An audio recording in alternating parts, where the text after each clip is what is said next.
Empresas são investigadas por contratar falsos médicos no interior de São Paulo. Ex-diretor da Petrobras promete revelar mais nomes de políticos envolvidos no esquema de propinas. Destroços encontrados em ilha do voo MH370, desaparecido há mais de um ano. Presidente Dilma inicia no Rio a contagem regressiva para as Olimpíadas. Na reportagem especial, os segredos dos homens que inventaram a bomba atômica. Boa noite. Abrimos essa edição do Jornal da Record com o esquema de contratações de falsos médicos em hospitais do interior de São Paulo. Os plantonistas recebiam um salário abaixo do mercado e pagavam uma comissão para a quadrilha. Eles podem ter provocado a morte de muitos pacientes. 12 pessoas tiveram a prisão decretada. Na delegacia de Mairinque, no interior paulista, estão presos 3 homens suspeitos de envolvimento no esquema. Em Caratinga, Minas Gerais, Bertino Rumarco da Costa foi detido por exercício ilegal da profissão. Segundo as investigações, 3 empresas terceirizadas contratavam falsos médicos para hospitais e postos de saúde em 10 cidades do interior de São Paulo. A polícia investiga a morte de 70 pacientes, possíveis vítimas da quadrilha. Os supostos chefes do esquema estão foragidos. São os médicos Tarquino Lúcio Alves de Lima e Pedro Renato Guazelli, que é diretor clínico da Santa Casa de São Roque. Médicos formados fora do país que não têm autorização para exercer a profissão no Brasil eram os mais procurados pela quadrilha. Os criminosos ofereciam um emprego e indicavam um falsificador que atua aqui na Praça da Sé, no centro de São Paulo, para fazer toda a documentação exigida pelos hospitais. Nós tínhamos os médicos que acabavam sendo incluídos sem habilitação para estar exercendo a medicina aqui, inclusive usando o nome de outros médicos. Tínhamos todo um sistema de captação e tínhamos os funcionários que faziam escalonamento. Os envolvidos recebiam R$1.000 por plantão, enquanto médicos recebem R$1.400 pelo mesmo período. Os suspeitos vão responder por formação de quadrilha e crime de exercício ilegal da profissão. O desempenho das escolas no Enem, o Exame Nacional do Ensino Médio, mostra que os colégios particulares têm as melhores notas. Entre os públicos, Minas Gerais se destaca. São 16 horas por dia debruçadas nos livros. Tiffany e Malu querem cursar medicina e vão prestar o Enem. Como as melhores universidades aderiram ao Enem, é inevitável que agora a gente corra atrás e estude mais. O Enem, ele abre as portas para eu realizar um sonho. Elas e os colegas estudam em um dos colégios públicos com as melhores médias no Exame Nacional. Isso estimula muito os alunos que estão aqui dentro a estudarem mais, porque mostra que eles também têm a chance de acessar essas universidades. Entre os 10 colégios públicos mais bem posicionados, 6 são de Minas Gerais. O primeiro deles no Espírito Santo. Pernambuco, São Paulo e Rio Grande do Sul aparecem como um colégio cada. A maioria é federal. Os institutos federais estão muito vinculados às universidades federais, então são também locais de produção de conhecimento. Mas o resultado também mostrou um abismo entre as médias das escolas públicas e particulares. Das 1.000 mais bem colocadas, apenas 93 são públicas, menos de 10%. No topo da lista, as 20 melhores escolas ssão todas particulares. Então, uma escola com alunos mais pobres ou mesmo miseráveis vai ter uma nota inferior. Mas essa escola pode estar fazendo um trabalho educativo mais importante do que uma escola que já recebe alunos com muita formação e apenas dá um pequeno avanço nele.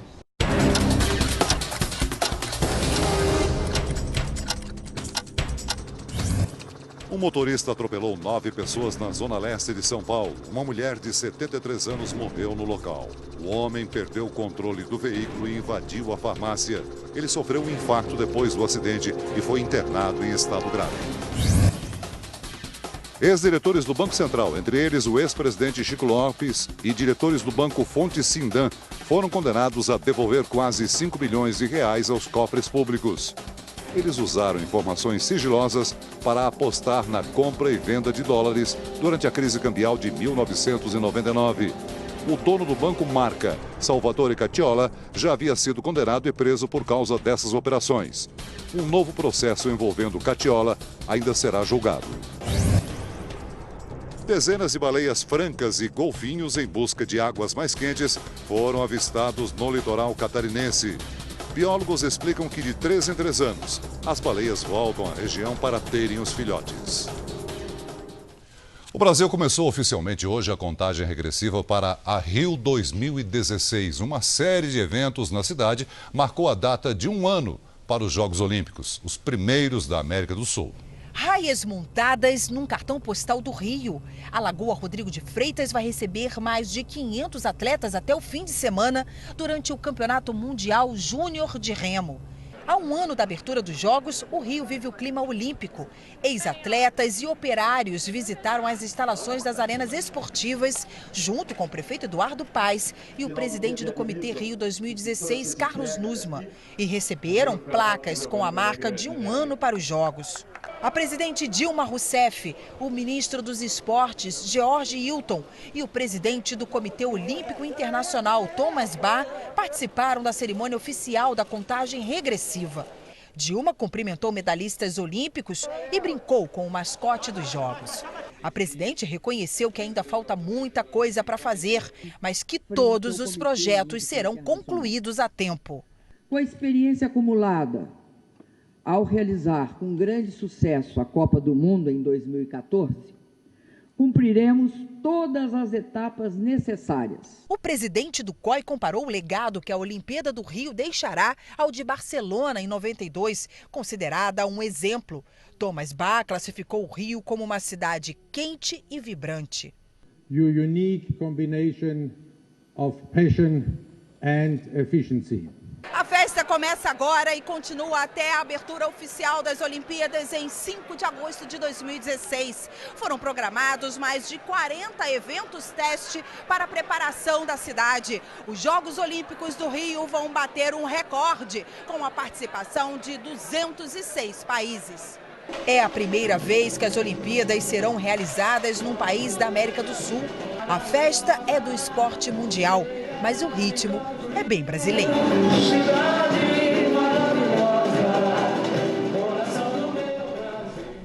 O ciclo olímpico envolve sacrifícios de atletas e de especialistas que formam os futuros medalhistas. Um trabalho em conjunto para transformar sonhos em realidade.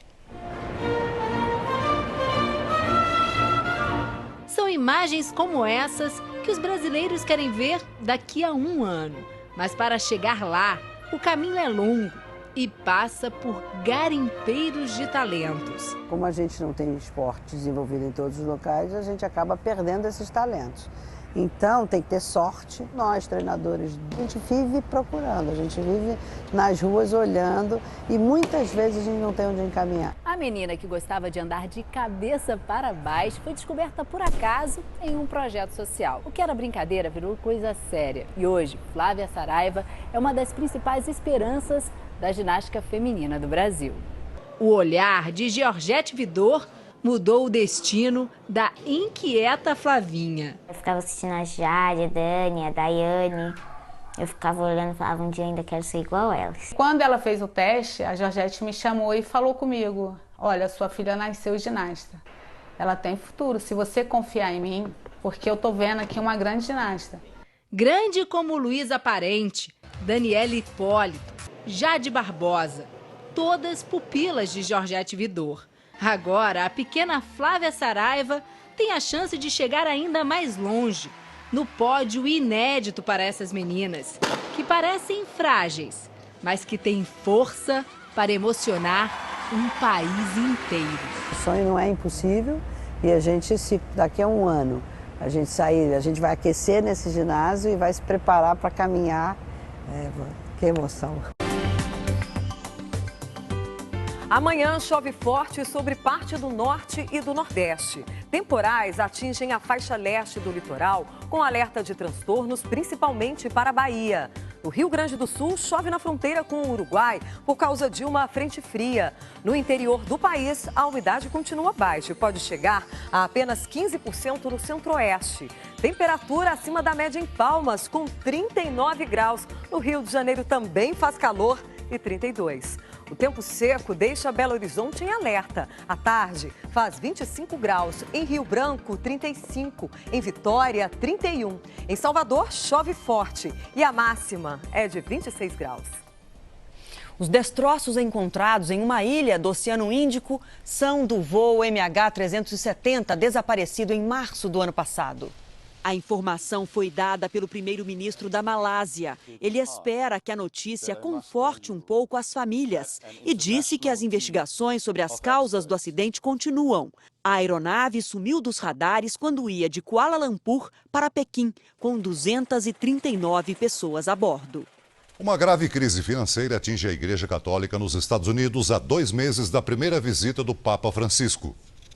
Elas estão assim, vazias. Em algumas encontramos cadeados, antes mesmo da porta principal. Movimento nesta aqui? Só de pedestres na calçada.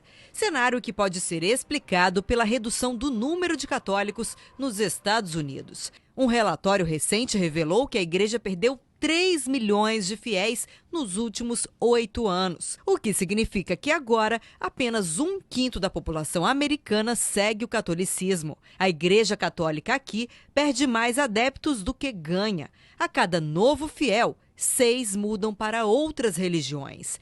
Além disso, o número de padres também reduziu de forma significativa, quase 40% em 50 anos. O resultado dessa combinação é este que mostramos no início da reportagem: o fechamento de 40 igrejas católicas somente aqui em Nova York. Este homem diz que o problema é a falta de vocação dos sacerdotes. Já este comerciante afirma que as pessoas ficam confusas e acabam mudando de religião.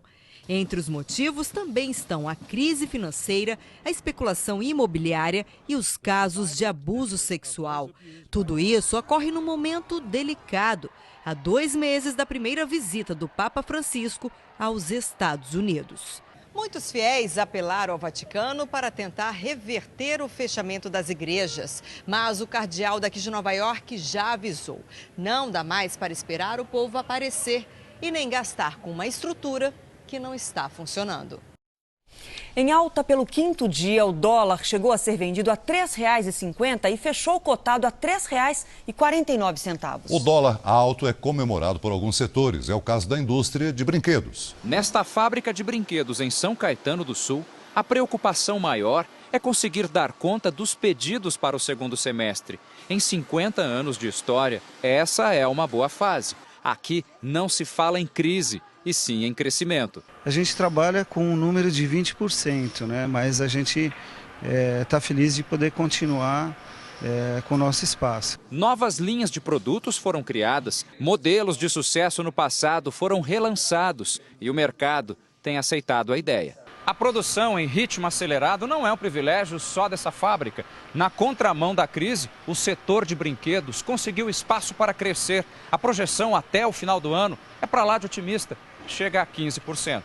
O bom momento de expansão é incentivado pela alta do dólar, que encareceu o preço dos brinquedos importados. Com isso, a indústria nacional, que hoje tem pouco mais da metade de participação no segmento, espera gerar mais de 1.000 empregos e aumentar o faturamento. Competitividade a indústria nacional tem. E a gente está aí pronto para trabalhar. Nas lojas, os brinquedos nacionais saem até 30% mais baratos e impulsionam as vendas. Os produtos nacionais vêm com um valor um pouquinho mais agregado e a procura do nosso cliente ele parte para a linha nacional. Eu busco um brinquedo pelo ser bonitinho, sim, mas eu vou muito pelo custo. A seguir, executivos de empreiteira são condenados por envolvimento na corrupção da Petrobras. E ainda hoje, na série especial, encontramos um dos criadores da bomba atômica que devastou Nagasaki e o militar que acompanhou de perto o primeiro teste da arma de plutônio. Estamos de volta com as informações da Operação Lava Jato. Os executivos da empreiteira OAS foram condenados hoje a até 16 anos de prisão. Renato Duque, ex-diretor da Petrobras, começou hoje a tratar da delação premiada com os procuradores. A polícia ouviu mais 2 presos ligados a José Dirceu, o assessor direto Roberto Marques e um ex-sócio, Júlio César dos Santos. Os 2 são suspeitos de ajudar o ex-ministro a disfarçar propinas que teria recebido de obras da Petrobras. Também hoje, o ex-diretor de serviços da companhia, Renato Duque, fez a primeira reunião para tentar uma delação premiada. Duque conversou por cerca de 2 horas com 4 procuradores federais, 2 deles de Brasília, responsáveis por investigar políticos na Operação Lava Jato. O ex-diretor prometeu contar o que sabe sobre a corrupção na Petrobras, e isso inclui entregar o nome de políticos e dos supostos chefes do esquema. No final da tarde, o juiz Sérgio Moro condenou a cúpula da construtora OAS por corrupção, lavagem de dinheiro e organização criminosa. O ex-presidente da empreiteira, José Aldemário Pinheiro, e o ex-diretor da área internacional, Agenor Medeiros, pegaram 16 anos de prisão. Os investigadores da Lava Jato afirmam que o ex-presidente e senador Fernando Collor recebeu 26 milhões de reais em propina em contratos com a BR Distribuidora. O senador reagiu às acusações. Informações que correm sobre segredo de justiça, SIC, foram vazadas seletivamente, de forma criminosa, pelo Procurador-Geral da República aos meios.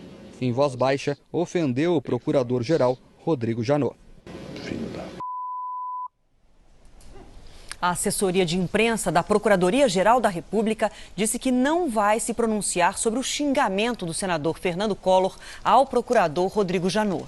E Rodrigo Janot recebeu o voto de 799 procuradores para permanecer no cargo por mais 2 anos. Um sinal de força para o procurador-geral após críticas feitas pela investigação de políticos.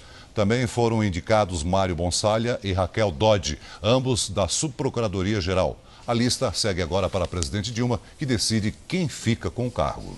E veja a seguir, pai que filmava filho tem celular roubado e aparelho registra o flagrante. E também, na série especial, nossos repórteres visitam o local onde aconteceu o primeiro teste nuclear da história e revelam o que pensam os criadores da superbomba. Na contramão dos apelos do governo, a Câmara dos Deputados abre as votações do segundo semestre com temas da chamada pauta bomba, que aumentam os gastos públicos e comprometem a economia.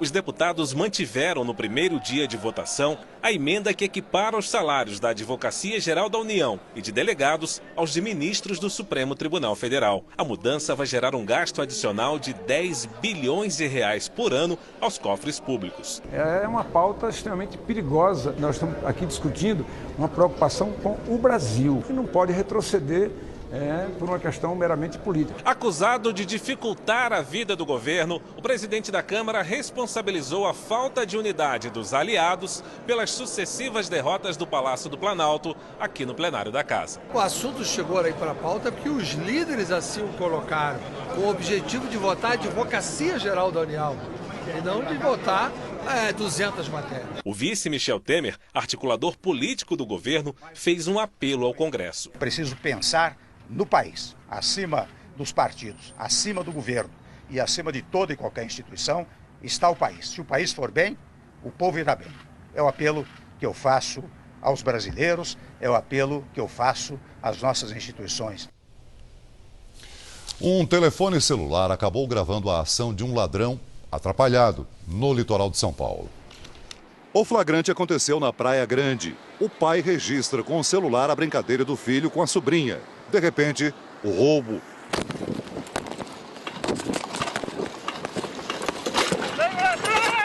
O rapaz, que até agora não foi identificado, responde: "Vou pegar." Mas em questão de segundos, a corrente da bicicleta em que o ladrão estava se solta. Ao cair, ele joga o aparelho de volta para o dono e consegue fugir. Ó, filhão, toma. Foram apenas 20 dias entre o teste final e o ataque contra a bomba atômica a Hiroshima. Quando os cientistas confirmaram o poder destruidor da nova arma, eles ficaram abalados com o que tinham criado. Na reportagem especial de hoje, Heloísa Vilela mostra como foi a experiência numa pequena cidade do interior dos Estados Unidos.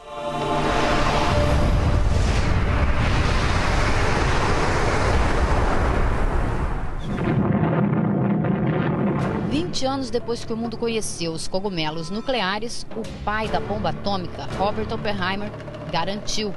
Os cientistas sabiam que a humanidade não seria mais a mesma. Emocionado, citou um texto hindu: "Agora eu me tornei a morte, a destruidora dos mundos." Nesta área descampada do estado americano do Novo México, Oppenheimer teve ideia dos efeitos da arma que criou.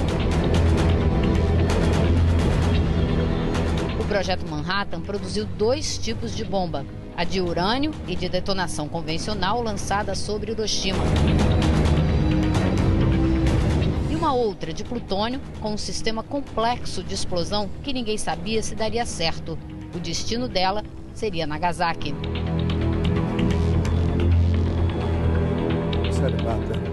Ben Bederson, professor emérito de física da Universidade de Nova York, tinha 22 anos. Era engenheiro do Exército quando foi convocado para participar do processo. Nos primeiros 2 anos, não sabia no que estava trabalhando. Quando finalmente foi informado da missão, ficou radiante. Foi um momento muito emocionante. O mundo estava em guerra há 4 anos e o engenheiro podia ser enviado para a frente de batalha a qualquer momento. Filho de judeus, os nazistas mataram quase todos os parentes do pai e da mãe dele nos anos anteriores. Em Los Alamos, o jovem aspirante a cientista foi encarregado de montar a parte mais complicada da bomba de plutônio: os 32 detonadores instalados em torno do artefato. Ela só funcionaria se os detonadores fossem acionados no mesmo segundo. Ben explica que a bomba tinha uma quantidade pequena de plutônio. Era uma bola assim, e somente comprimida por todos os lados ao mesmo tempo provocaria a reação em cadeia planejada. Para o teste, a arma nuclear foi montada nesta casa, dentro de uma base militar do Novo México. Daqui, foi levada para um lugar próximo, cercado de montanhas. Um obelisco de rocha vulcânica ocupa hoje o Marco Zero. A bomba teste foi erguida em uma torre de 30 metros, que ficava exatamente neste local. A reação das mais de 400 pessoas presentes foi muito variada. Vários cientistas ficaram em completo silêncio. Um deles se perguntou: o que foi que nós fizemos? Impossível não pensar no futuro e no poder destrutivo da nova arma. A torre construída para o teste foi devorada pela explosão nuclear. O exército garantiu que as testemunhas mais próximas estavam em abrigos, a cerca de 9 quilômetros do local. Ninguém teria ficado vulnerável. Mas Roger Rasmussen desmente a versão oficial. Ele era cientista e militar na época e foi testemunha ocular do teste. Estávamos em 8 soldados, em um posto de observação, naquela montanha, bem atrás do obelisco. Em um abrigo, pergunto? Ninguém se preocupou com isso. Foram 3 dias na montanha para deixar tudo pronto. Pouco antes das 5h30 da manhã do dia 16 de julho, veio a ordem pelo rádio. Mandaram a gente deitar no chão, enfiar bem a cara na terra e botar o braço na frente. Ninguém podia abrir os olhos. No instante em que a bomba explodiu, ele não ouviu nada. Primeiro foi um silêncio profundo. Depois, aquela luz forte que entrou na minha cabeça, apesar de estar com os olhos fechados. Segundos depois, ele se levantou e aí sim, o barulho de um estrondo. Da distância em que estava, Roger disse que o cogumelo era do tamanho da unha do polegar dele, uma bola de fogo. Ela tinha todas as cores, do vermelho ao azul. Todo mundo achou lindo. Eu achei que ela parecia raivosa. Esse lugar aqui é fechado ao público, só abre 2 vezes por ano. Hoje é uma exceção. A gente ainda encontra por aqui no chão amostras de um mineral que nasceu no dia do teste da primeira bomba atômica. É o trinitite. Ele parece um vidro esverdeado, radioativo. E o que aconteceu foi que a explosão tão violenta arrancou a areia do solo e ela se misturou à fumaça atômica. Virou um líquido que, quando caiu no solo, se solidificou e virou então, esse novo mineral. Murray Pashkin carregou uma pedra de trinitite no bolso o dia inteiro na semana do teste. Aos 19 anos, o soldado foi escolhido para desenterrar instrumentos de medição instalados no local. O que mais me impressionou foi o trinitite. O chão estava todo coberto. Ele lembra de como o país comemorou o sucesso do lançamento das bombas atômicas. Éramos verdadeiros heróis, mas com o tempo comecei a perceber que essa arma deixou o mundo mais perigoso. Ben Bederson guarda com carinho as memórias daquela época. No dia do teste, ele estava na ilha de Tinian, onde a bomba de Nagasaki foi montada e acomodada em um avião. No bloco de notas, improvisou um diário. Após o ataque a Hiroshima, ele celebrou e preencheu várias folhas. Mas no dia seguinte se deu conta de que estava revelando dados técnicos, segredos de Estado, e queimou algumas partes com a ponta do cigarro. Para Ben, a segunda bomba foi necessária porque a primeira não completou a missão de acabar com a guerra. Mas as confissões no diário revelam dúvidas do físico militar. Nós sabíamos que a bomba resolveria um problema imediato e que os problemas futuros poderiam ser piores, mas ninguém tinha como impedir o desenvolvimento dela. Depois da rendição japonesa e da paz, Ben se tornou professor universitário e participou de protestos contra a guerra do Vietnã. Ele é a favor do fim das armas nucleares e conta que alguns cientistas do Projeto Manhattan seguiram o mesmo caminho. Mas o mundo pós-Segunda Guerra foi dominado pela corrida armamentista. E hoje, a bomba atômica é usada com frequência como ameaça. As suspeitas de que o Irã queria construir uma acabou forçando um acordo diplomático com os Estados Unidos, China, Rússia e as grandes potências europeias. Afinal, quem atacaria um país que tem um arsenal nuclear? Mas na era do terrorismo, a bomba atômica não garante mais a segurança que ofereceu às grandes potências no passado. O Jornal da Record de hoje termina aqui. Você pode rever na íntegra essa edição no R7 Play. Fique agora com o Gugu e a história da dupla sertaneja infantil que levou um golpe do empresário. O sonho dos cantores mirins é gravar um CD. Será que eles vão conseguir? A gente se vê aqui no JR amanhã. Até lá. Boa noite e até amanhã.